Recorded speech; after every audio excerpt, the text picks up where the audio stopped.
Bonjour et bienvenue dans ce podcast Le Mur des Réussites. Nous allons partir à la rencontre de personnes qui ont grandi au Havre, à la Marouge, au Bois de Bléville et au Mont-Gaillard.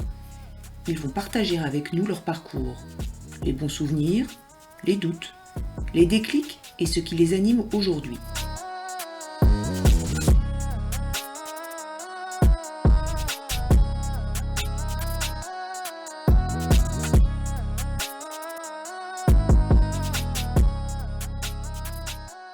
Je me présente, Pedro. Donc, je suis né au Havre. J'ai grandi au Bois de Bléville, ensuite à Saucans. Donc j'ai fait l'essentiel de mes études au Havre. En fait, j'ai fait la maternelle au Bois de Bléville. Et ensuite, j'ai fait la suite de mon cursus à Saucans, donc un autre quartier. L'école Ferdinand Buisson d'abord, et ensuite au collège Léo Lagrange.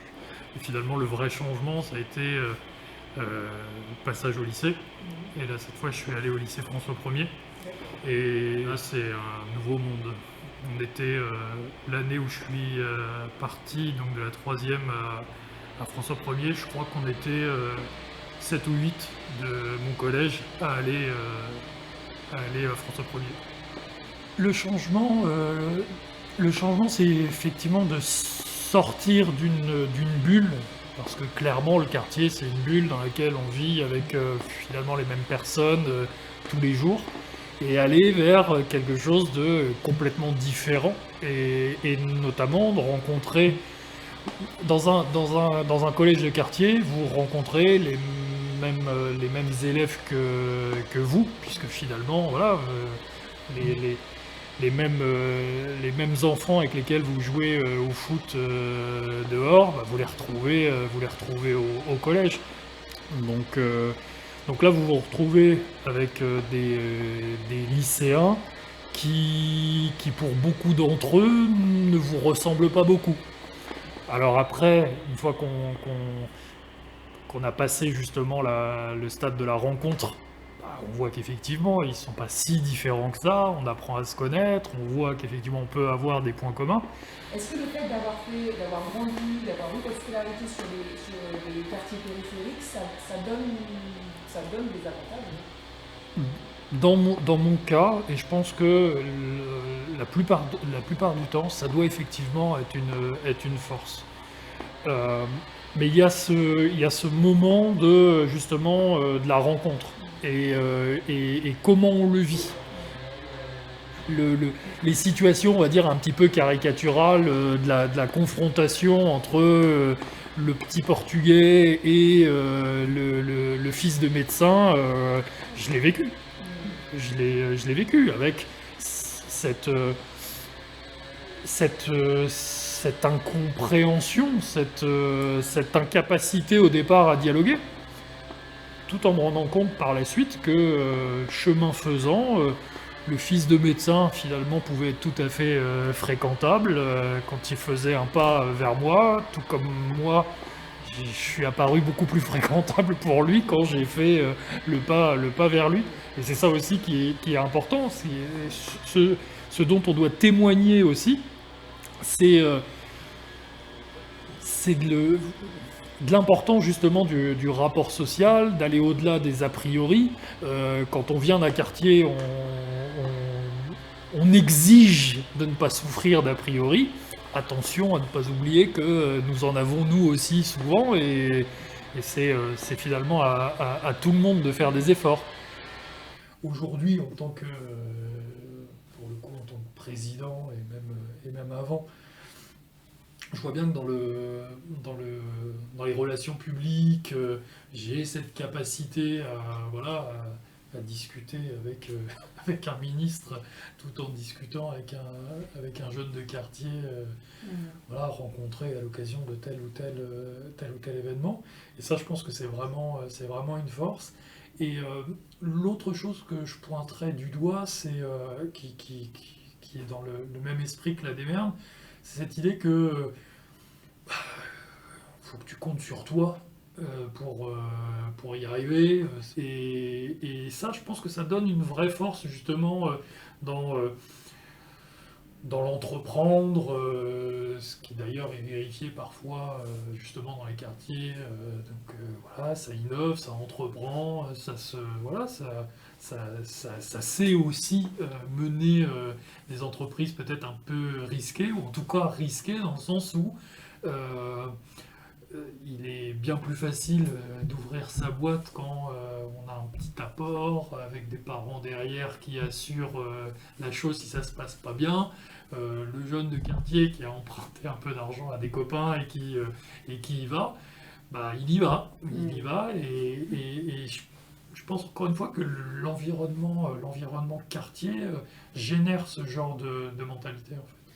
Je me faisais remarquer, mais en fait je me suis fait remarquer sur mon côté insolent, plus quand j'étais plus âgé, et que ce soit voilà, fin de mes études et milieu professionnel, plutôt que jeune.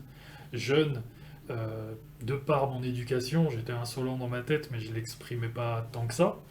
Petit à petit, voilà, il y avait l'insolence dans le regard, mais je me gardais bien de l'exprimer verbalement, parce que ça aurait été des pièces à conviction dont mon père se serait emparé, et je pense que j'aurais passé un mauvais quart d'heure.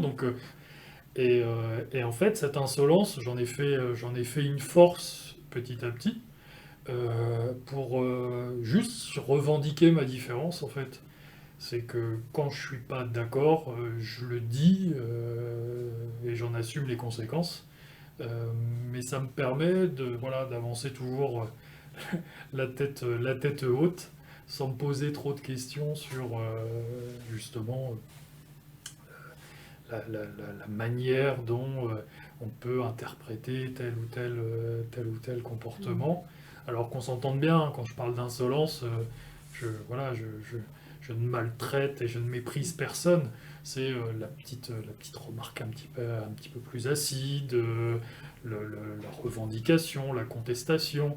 Et surtout, ce que je conteste souvent, c'est la légitimité prétendue de certains. J'oublie pas d'où je viens, et je pense que l'insolence, elle trouve son origine à cet endroit-là. Donc c'est vrai que souvent dans les quartiers, on est vu comme le jeune de quartier. Mais derrière le jeune de quartier, il y a quand même une grande diversité culturelle, de parcours même au sein du quartier. Et je me suis souvent rendu compte que, alors je vais aller aussi dans les a priori, mais que notamment quand je suis arrivé à François 1er, beaucoup des élèves qui venaient de quartiers de centre-ville, eux, se ressemblaient beaucoup, et peut-être avaient moins l'habitude d'être confrontés à la diversité. Et moi, ça m'a vraiment donné l'impression que voilà, j'avais cette capacité d'adaptation que eux avaient moins.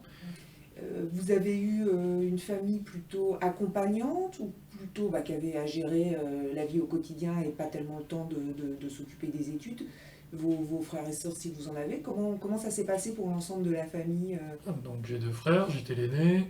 De toute façon, dans la vie de quartier, tu peux pas te référer aux parents, tu peux pas te référer à tes petits frères ou tes petites sœurs, donc c'est effectivement à toi de mener ta barque. Donc, moi, il se trouve que j'avais des facilités à l'école, donc voilà, j'avais pas spécialement besoin de mes parents, mais comme tout gamin dont les parents sont d'origine étrangère, ou sont étrangers en l'occurrence, portugais dans mon cas, bah, l'aide pour les devoirs, en tout cas moi quand j'étais jeune, mes parents étaient en France depuis pas très longtemps, bah, c'est pas forcément facile.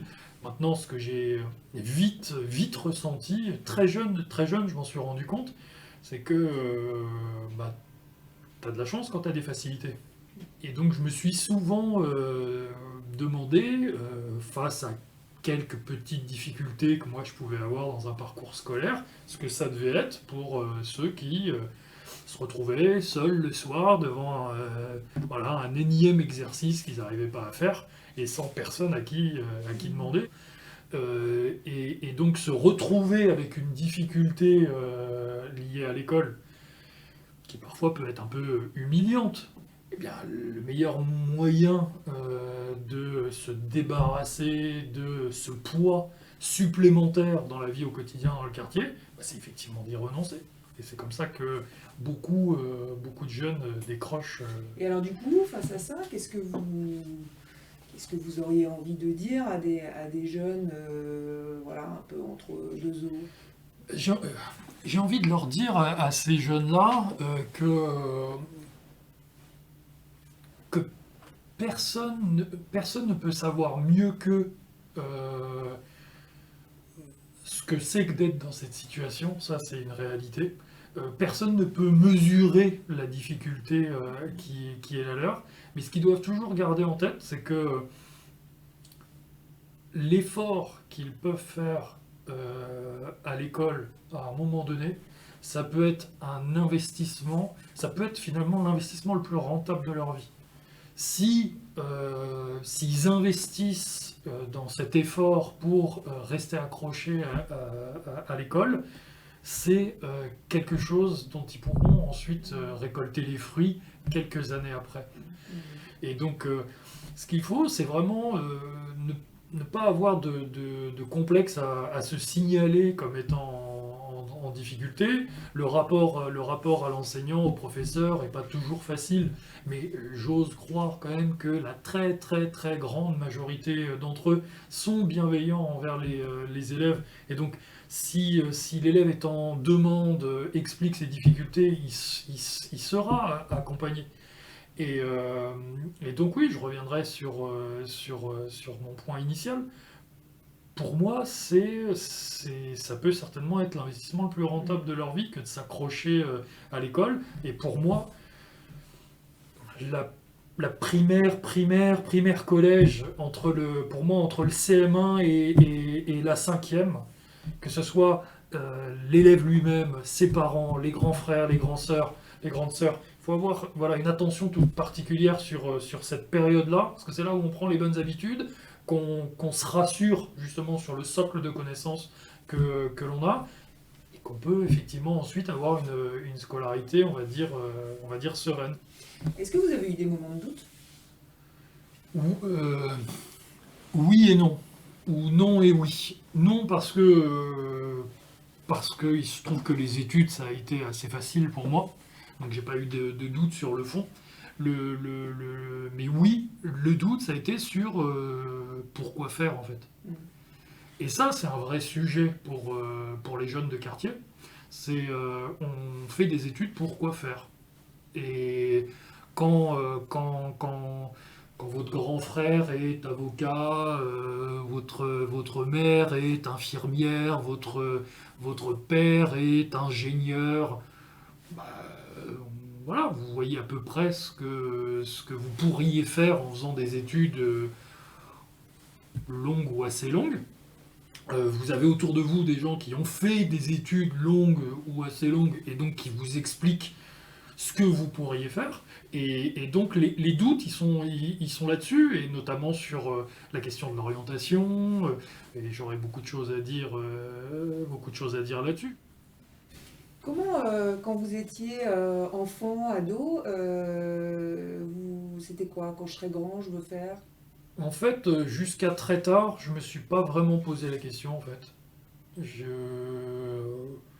Puis j'ai l'impression que j'avais pas d'envie particulière. Déjà, j'ai un peu comme Voltaire, hein, j'avais surtout décidé d'être heureux parce que c'était bon pour la santé. J'ai aussi envie de mettre ce point-là. Les études et le travail ne sont pas tout non plus. C'est important, c'est ce qui va concourir à, mais souvent, et notamment aux étudiants à l'université, souvent je leur dis que ce qui compte, c'est qu'ils vivent bien le chemin qu'ils ont emprunté. Donc il faut avoir un but, soit, mais on va déjà commencer par apprécier le chemin sur lequel on est. Donc jeune, j'avais pas jusqu'à 14-15 ans, je me posais pas du tout ce genre de questions. Ce que je voulais, c'était être bien, vivre bien, être bien dans mon cocon familial. Euh, qui vraiment est sorti du lot à un moment donné, ça a été les échecs. Parce qu'en l'occurrence, j'ai appris à jouer aux échecs en CM2 et je me suis retrouvé en classe échecs-études à Léo-Lagrange en 6e. Donc nous avions des cours d'échecs, et donc j'ai fait ça de la 6e à la 3e. Et ouais, c'est devenu une vraie passion, de la 6e à la 3e. Après, j'ai continué un petit peu au lycée, mais il y a eu les échecs. Sinon, c'était effectivement jouer avec les copains, le foot, la télé. Voilà, j'ai plutôt bien vécu ces années-là. Un peu moins la fin de collège. Je commençais à m'ennuyer en fait dans le quartier, très clairement. Et donc le passage au lycée, et là, tous les matins, tu prends le bus pour aller, voilà, pour aller en centre-ville. Tu as une petite vie de centre-ville, tu vois des gens différents. Ça a été vraiment une vraie ouverture, une vraie révélation. Et là, oui, j'ai commencé à me projeter un petit peu plus. Et donc, mon truc à l'époque, c'était devenir architecte. Parce que voilà, j'aimais bien les maths, la géométrie, j'aime bien la symétrie, j'aime bien le dessin, même si je suis pas bon. Et puis, il y a une prof qui m'a expliqué qu'il n'y avait pas de débouché. Puis là, ça a été voilà, un choc. Et je suis reparti comme ça dans les études, et puis on nous disait que si tu faisais un bac scientifique, c'est ce qui t'ouvrait le plus de portes, et puis j'étais pas spécialement mauvais en maths, donc je suis allé comme ça jusqu'au bac. Donc oui, j'étais vraiment dans un truc où voilà, je vivais les choses au quotidien sans trop me prendre la tête, voilà. Mais j'avais le profil de quelqu'un qui aurait dû ensuite faire une classe préparatoire, faire les concours des grandes écoles. Et en fait, non. Et je pense qu'il y a plein de choses qui peuvent expliquer, notamment effectivement ces habitudes de travail que j'avais pas spécialement acquises. Et je pense que c'est quand même un truc de quartier. Voilà. Et donc, voilà, je suis arrivé au bac, puis après le bac, bon, qu'est-ce que je vais faire? J'en sais rien. J'en sais rien. Et donc, je me retrouve en première année de sciences économiques à la fac. Parce qu'aller à la fac, c'est bon, c'était déjà pas mal. Puis sciences économiques, parce que peut-être ça pouvait m'amener vers le commerce. Puis comme, voilà, j'avais un peu la tchatche, j'aimais bien l'idée d'être un jour peut-être vendeur, commercial. Puis j'ai des bonnes notes. Puis je profite bien aussi de la vie étudiante. Et puis voilà, j'enchaîne les années. Et en l'occurrence, je finis ma licence, donc 3 ans après, donc, 3 ans après le bac. Le week-end, je suis vendeur dans un magasin de meubles pour gagner un petit peu de sous. Voilà, j'ai un parcours confortable, j'ai conscience de ça.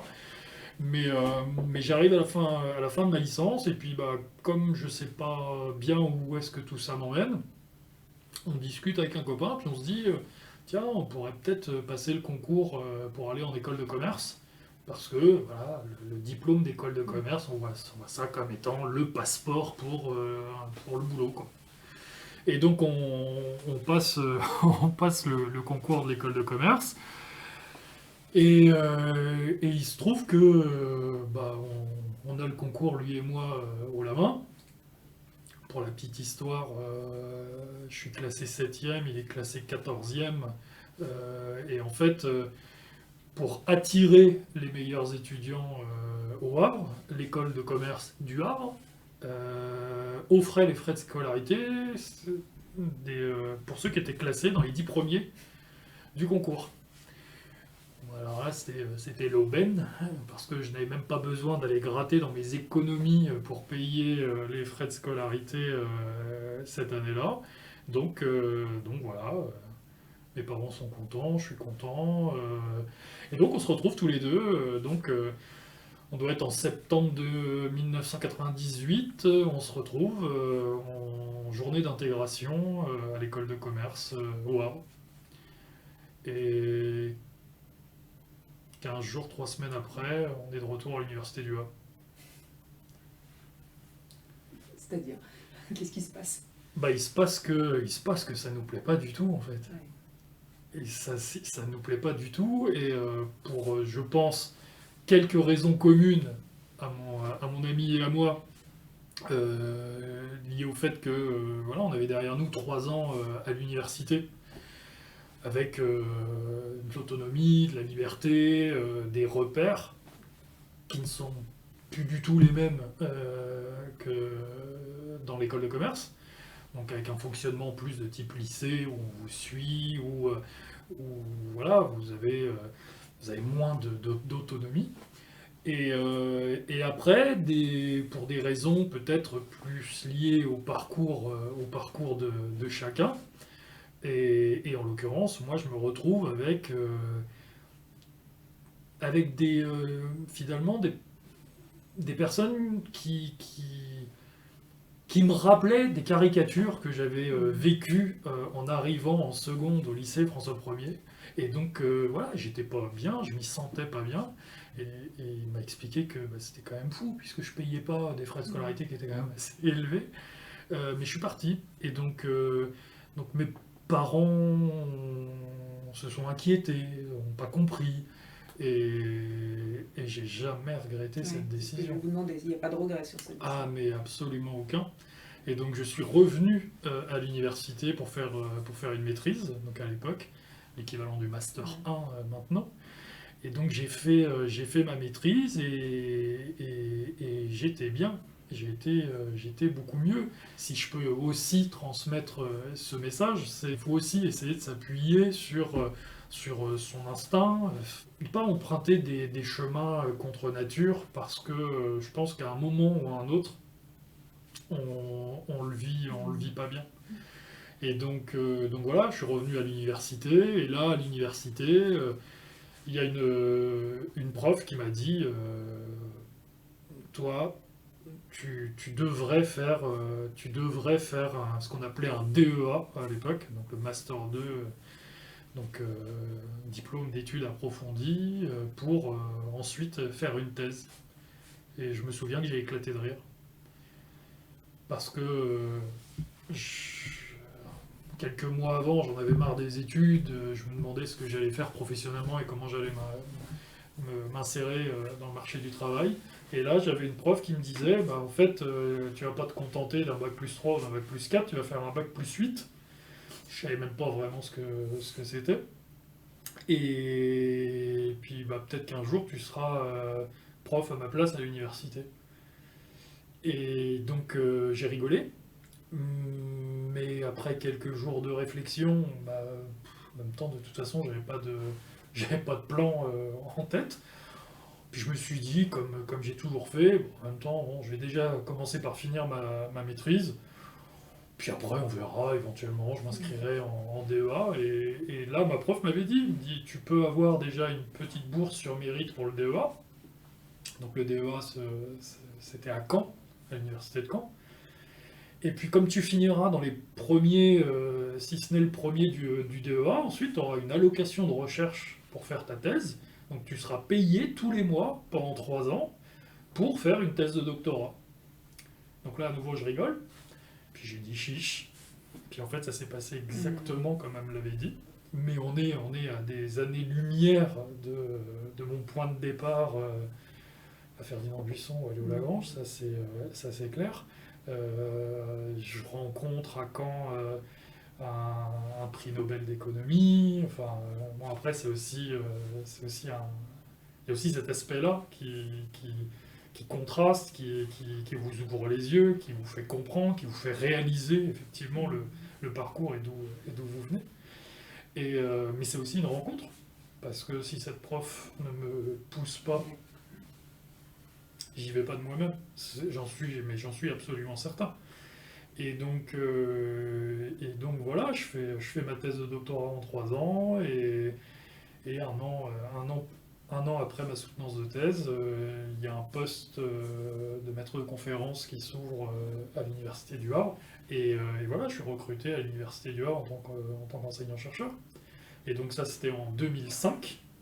On est en 2020 et je suis président de l'université dans laquelle j'ai commencé mes études en 1995. Depuis combien de temps vous êtes président? Depuis 2 mois.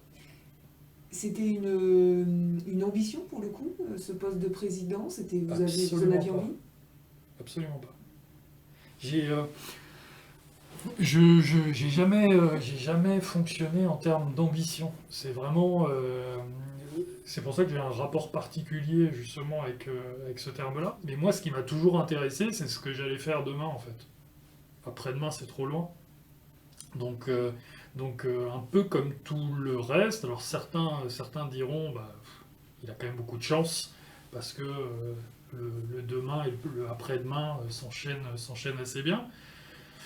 Moi, je suis pas convaincu que ce soit de la chance. Il faut en avoir, mais comme je le disais tout à l'heure, bien vivre chaque étape sur un chemin, à mon avis, c'est le meilleur moyen justement que l'étape suivante soit bonne. Parce que si vous le vivez bien, donc vous êtes bon, vous êtes fort, vous êtes solide. Donc vous êtes mieux parti pour l'étape suivante. Et donc j'ai toujours pris les choses comme ça les unes après les autres. Donc j'ai été recruté à l'université en 2005. Très vite on m'a dit, bon bah, de toute façon ici il y a un peu de sous-encadrement, donc il faut que tu prennes tout de suite la responsabilité d'un diplôme. Je l'ai pris, ça m'a plu. Et en fait de fil en aiguille, et pour le coup c'est à l'université ça fonctionne beaucoup comme ça. Tu fais, tu es disponible, tu fais bien. Donc bah, on te sollicite pour faire autre chose, donc de responsable d'un diplôme, je sais pas, 2 ou 3 ans après, j'étais directeur du département AES Économie, encore une fois, un département dans lequel j'avais commencé mes études quelques années avant. Ensuite, le doyen de la faculté me propose d'être vice-doyen, donc son adjoint, si on peut dire, de toute la faculté des affaires internationales. Quelques années après, le candidat à la présidence de l'université me propose d'être vice-président, donc en l'occurrence premier vice-président. Puis, après 2 mandats de vice-président, voilà, on se demande si ça peut avoir du sens d'être président, si on a un projet à porter. Forcément, moi, avec un attachement tout particulier à cette université, donc le développement de cette université, j'y ai déjà contribué en tant que vice-président. Bah, j'ai effectivement cette tentation de le faire en tant que président. Entre quelques compétences et un peu de chance, un peu de soutien, effectivement, les choses se sont très très bien enchaînées. Et en l'occurrence, président à 43 ans, c'est pas commun. Donc aujourd'hui, d'ailleurs, je crois être le président d'université le plus jeune de France. Et dans les moments de doute, c'est quoi les ressorts? Quand vous étiez ado, jeune homme, enfin jeune adulte? Famille. Je l'ai toujours dit, l'appui dont je me sers pas forcément, mais de savoir qu'effectivement, c'est là. C'était donc les parents, les frères en l'occurrence, quand j'étais jeune. C'est aujourd'hui, en tant qu'adulte, mon épouse, mes 2 enfants, et toujours, heureusement, mes parents, mes frères, et donc ce cocon qui donne beaucoup de force. J'aimerais bien qu'on parle de l'ambition, vous en avez déjà un peu parlé. Vous disiez j'aurais un positionnement un peu atypique sur cette question-là. Oui, j'ai un positionnement un peu atypique sur l'ambition, parce que je l'ai dit, pour moi l'ambition c'est pas un gros mot, mais c'est quelque chose que j'ai jamais vraiment vécu moi en tant qu'individu.